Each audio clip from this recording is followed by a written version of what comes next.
Hello everyone, welcome to the channel. So in the previous video we have discussed about the concept of structure. That means what is structure, how to use structure, how to define one structure, user defined variable, and how I can put all kind of like primary data types into our structure variable.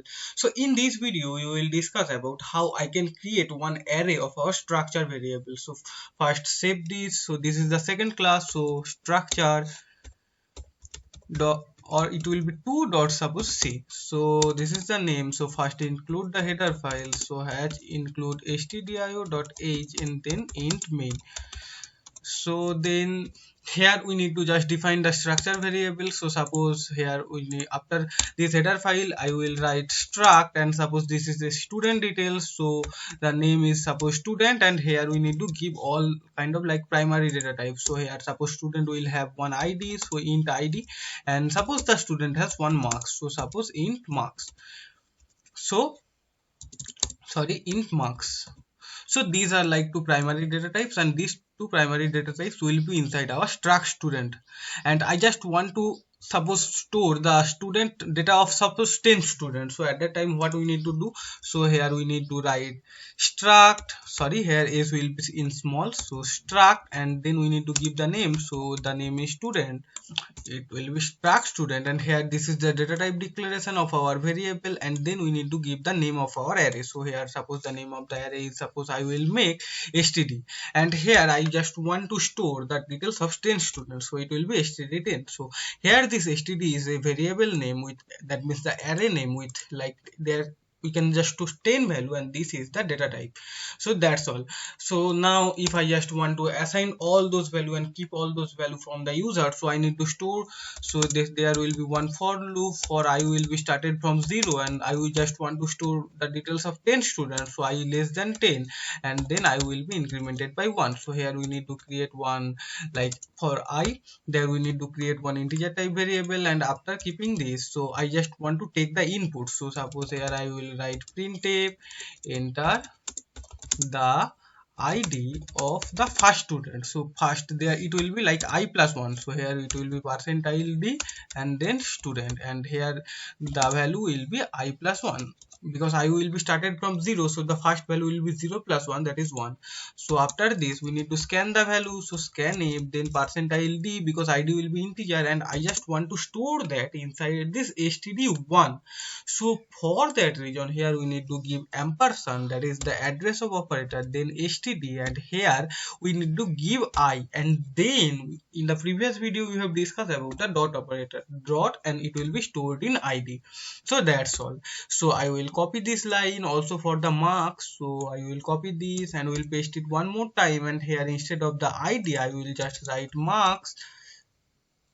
So it will be marks, and here it will be I plus 1, and marks will also be percentile d because it is integer, and instead of this id I will make it marks.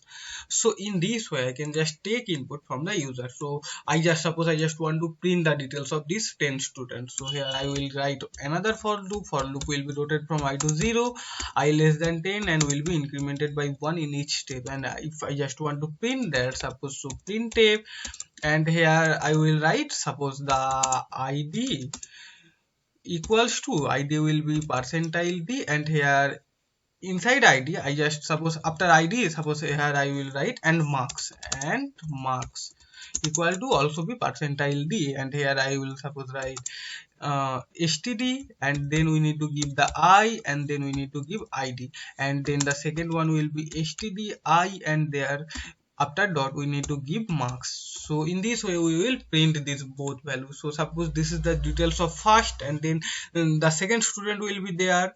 So here instead of this the, here I will give another percentile d, here I will print suppose, okay, and it will be suppose I plus 1, so I will print I plus 1. So if we compile and run this program, if we compile the program, so this is one integer type, so here we need to give one return type. So here I will write suppose return 9, so there any kind of value can be there. Compile this program, run this program. Now it's telling enter the id of the first student, suppose the first student id is 1, enter the marks of the first student, suppose the marks of the first student is 56. In this way we need to give the 10 student details. So this will be like a very hectic process. So instead of this 10, I will just make it 2 for understanding. So I will just give the details of 2 students for your understanding, and compile this program, run this program, enter the id of the first student. Suppose this is 1, the marks is suppose 45, and the details of second student, that means id is suppose 3, and the suppose marks is 89. So now it's printing the first student id is 1, marks is 452, second student id is 3, and marks is 89. So this is not 452, the marks is 45, and then this is the second student. So here I need to give one slash n to create one new line. So if we compile and run this program again, now enter the first student marks is suppose 56, second student marks is 36, suppose any random value. So the first student details is id is 1, marks is 56, and here id is 2 and marks, sorry, id is 2 and marks is 36, and this is the second student details. So now you can see that how I can just create one array of our user defined data type inside our C program. So this is with the help of this struct student or struct keyword. So that's all for this video. If you understand the full concept of this structure, then like the video, and also if you have any problem, you can comment out your problem. I can just give my best to solve your problem. Thank you for watching this video. Thank you.